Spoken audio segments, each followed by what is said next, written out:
What's going on? Doug McWilliams here, author of The Evolution of Love and creator of this channel. From time to time, I'll discuss movies, sometimes books maybe, and how those movies and themes relate to my take on what love is really, should be all about.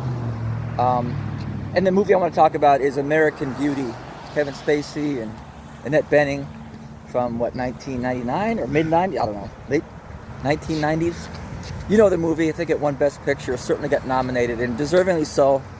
Love the movie right off the bat. It's a little bit contrarian, a little bit counterculture, challenging, the notion of marriage and love and family and sex, really. And just so you know, these videos are usually extreme of consciousness. I don't think about what I'm going to say. I just get an idea. Oh, I should talk about that, and just see what happens as I shoot. So here you've got middle-aged Kevin Spacey and Annette Bening, the married couple with a beautiful daughter, teenager. And just right from the get-go, you realize that things are not well. By all external viewpoints, from the outside looking in, this is the perfect American family. Beautiful wife, I guess handsome husband. He's an all-right-looking guy. And beautiful daughter, big house. Both get successful. She's a real estate agent, broker. He's got a good paying job, but everybody is told through his perspective, he's not happy. He's frustrated. There's no real passion or spark in the marriage anymore.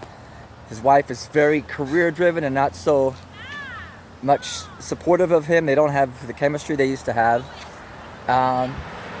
And it's his transformation, his journey back to find his freedom, his manhood, that not just gets himself fired so he can get his severance pay, because he threatens the boss blowing the whistle on some activity they were up to.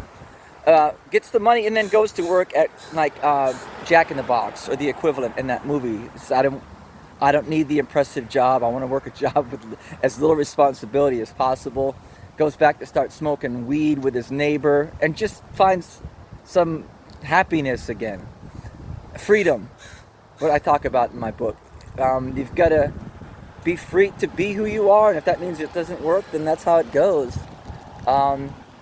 So you get the idea that when they were younger and first got involved, that there was passion and romance. And there's a scene where they almost kind of rekindle it. They're about to probably have sex, they're making out, and he's bringing his A game, and suddenly his wife flips out that he's going to spill, or drop ice cream on the sofa. I can't remember exactly, but she's flipping out about he's going to damage the sofa. And he's like, who cares? It's just a piece of furniture.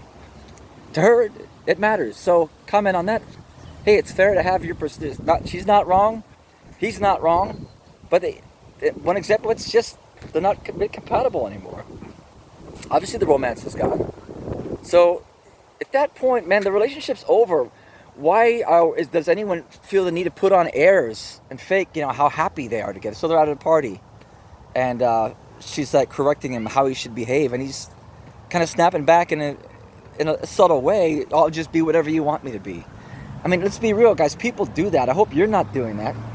You're not putting on a show, because no one cares really about what's happening with your relationship. We're going to judge you that you're not the perfect happily married couple.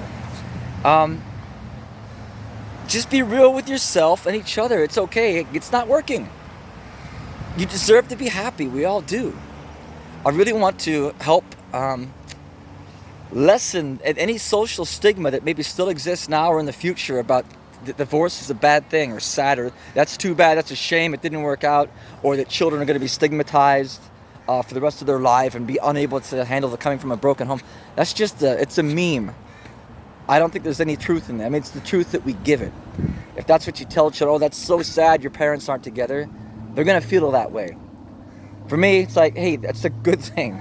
It wasn't working. Love, marriage is difficult, and it doesn't mean they love you any less.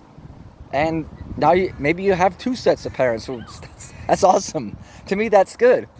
And the other point about that movie I wanted to comment on is that like later on in the movie, that Annette Bening is out now. She's attracted to another the big real estate dude, in town, big mogul, and he's attractive too.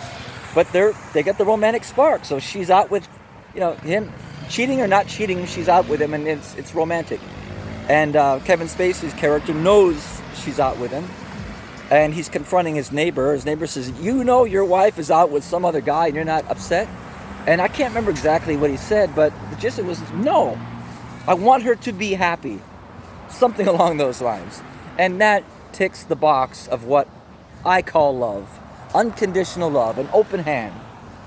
No matter how much you want to be with someone, how attracted you are to them, and how they make you feel, because that's all ego-driven